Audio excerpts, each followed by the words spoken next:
he puts his window down and I'm like, what? And he's all, you're on fire.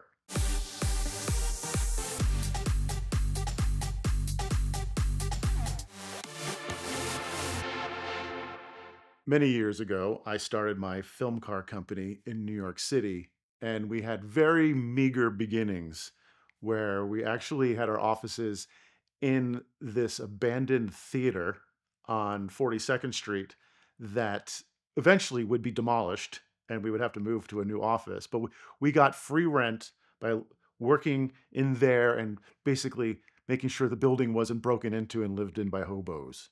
Very meager, but we were kind of building up our inventory of cars and clients. And in the back, we had a little parking lot. And one day we're like, we should take some of the money we're making and maybe buy one of our own cars. Because our model was to use other people's cars in a database and then bring them to the shoots. So we didn't need a lot of overhead, a lot of cars. But we're like, let's get one first car. And my business partner at the time didn't know how to drive a clutch. So it was imperative that it be a manual transmission that I could teach him how to drive a clutch. That way he could go on shoots as well.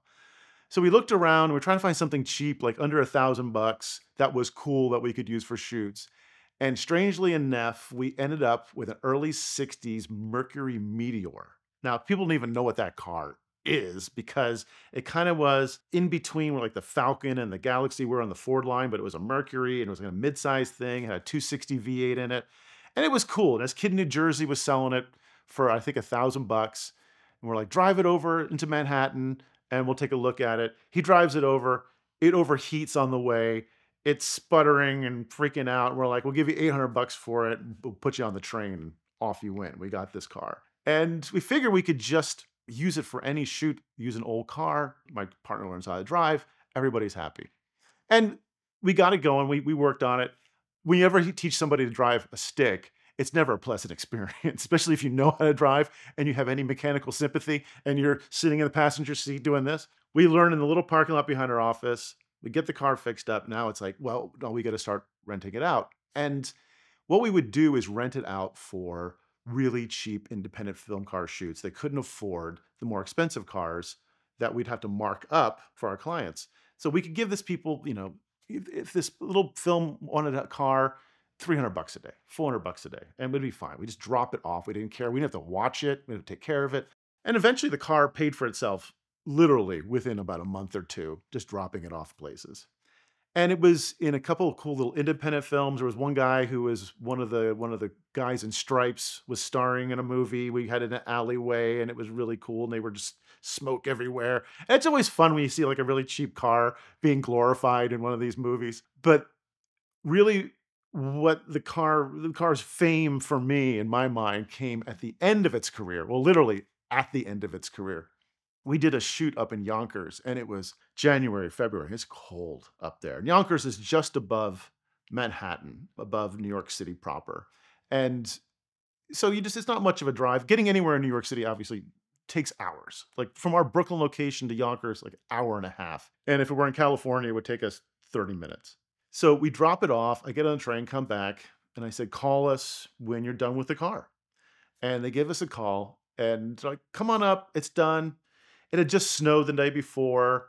It's freezing. I got my big jacket on and I take the train up there and I walk from the train station to the shoot location. We finish up and they're like, it's not running really well. I'm like, don't worry about it. Doesn't matter. I'll get it back and we'll figure out what's wrong with it. So I hop on it's not a freeway. There are parkways there. And I hop on the parkway going south and there's a toll booth because there's toll booths everywhere in New York City. Can't go anywhere without a toll booth. And I get in the toll booth, pay my money, take off, first gear, second gear, and it backfires. And I mean, explosive backfire. And after the backfire, it's rumbling like something's wrong. But I'm like, I'm going. I'm not pulling over. There's nowhere to pull over. This chunk of parkway was going uphill. On the right-hand side was a palisade, was this sheer cliff wall that went up 100 feet. And there's no shoulder, essentially. So I'm like, fine, it's making a lot of noise. The muffler, the tailpipe blew out. I'll just get back to Brooklyn and fix it. And I'm going, it's going up the hill, going up the hill. And up next to me pulls this guy, and he comes flying up, and then he stops next to me, and I'm like, look over. And you never want to make a lot of eye contact in New York. It could be dangerous to be, staring at people. He starts waving his hands, and I look over, and he's like, I'm like, what? And I'm thinking, did I cut him off? What happened? I roll the window down, and he puts his window down, and I'm like, what? And he's all, you're on fire. You're on fire. I'm like, what? I'm hot. Thank you, baby. And like, no, you're on fire. I'm like, and I look in the rear mirror. I don't see any fire, but I'm like, I'm going to just pull over. And again, nowhere will to pull over. Just pull over against the cliff face, get out. And I was on fire. What had happened was the muffler blew open like that. And as it blew open, it tore a hole in the gas tank right next to it. So it ripped open the gas tank, and the pan of the muffler was filling with gasoline. He couldn't have designed it any better. And it lit on fire. And there's this little torch in the back of the car. And of course, I don't have a fire extinguisher or anything like that. What do you do? Now, most people in their right mind would have run, and that would have been it. Like in any movie, that's where you run and it explodes behind you and you dive into the snow, right? No, I'm a car guy and I'm an idiot. So I go to the snowbank next to it and start throwing snow on the open fire next to the gas tank until it finally goes out. It was a really, really dumb thing to do. So now I'm stranded on the side of the road with a car that's just the fuel tank's emptying it right onto the road there, not going anywhere with it. If I had my Sopranos head on, I would have been like, oh yeah, you're gonna let the car burn down. Oops, it happened. But I'm too much of a car guy. I can't help myself. I have to save the car. I should never have tried to fix it at all. It's 30 degrees, if it's that. And I didn't dress completely for being outside, like not any gloves or a scarf or a hat or anything like that. And I'm freezing. So I call up, luckily I have my cell phone. I call my business partner, and he's like, well, I can't get to you, and we don't have a flatbed at that point. He's like, we'll have to call a tow truck company. So we find out very quickly that New York is strange in lots of ways. And in this particular way, when you call a tow truck company, they have to have a permit for that chunk of road. They pay to tow that area. So I call AAA and they're like, can't help you. We don't have a truck there. You have to call a local company. I'm like, can you recommend a local company? No. Go on the internet. I'm not on the internet. So my partner's calling around, waiting, and freezing.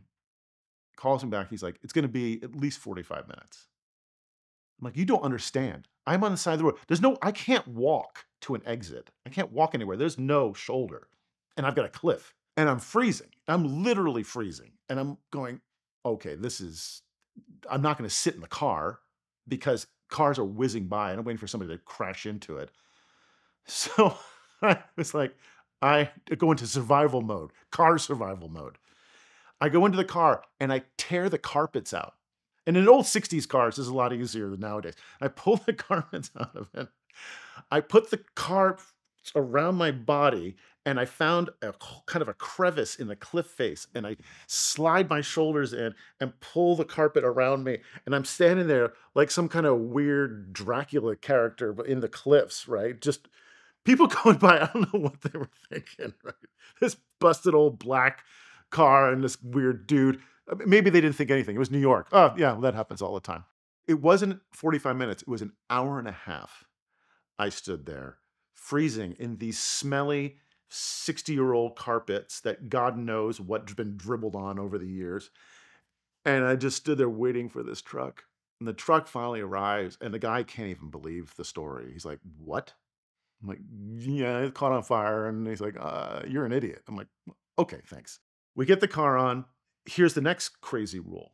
He's not allowed to tow it to Brooklyn because his permit only extends to the end of the road that he's allowed to take it to. He can only take it to shops in that specific area. I'm like, I need to get it to Brooklyn.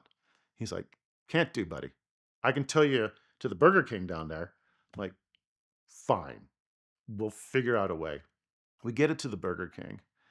and park it. I'm like, at that time, I'm exhausted and frozen. Like, what are we going to do with this car? Towing in New York, by the way, is expensive.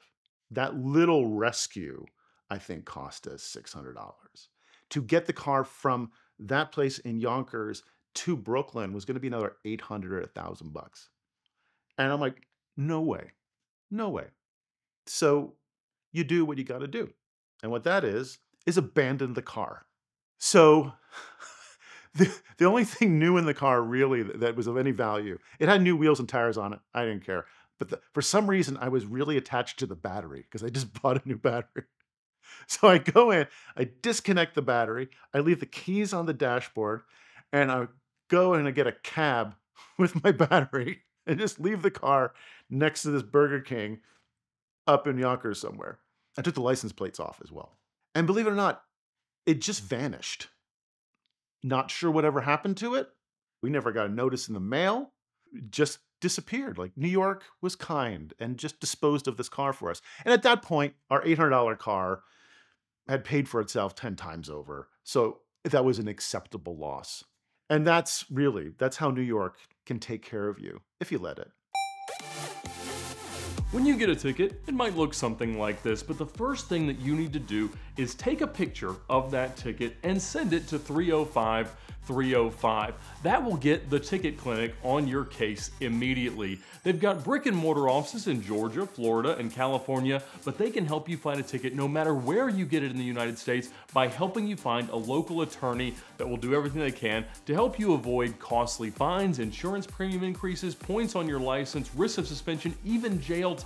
They've helped me out with this ticket and many others, and a lot of my friends as well. So check them out now at the link in the description below, or again, text your ticket to 305-305 to get the ticket clinic on your case. They are the perfect partner in your fight against any speeding ticket.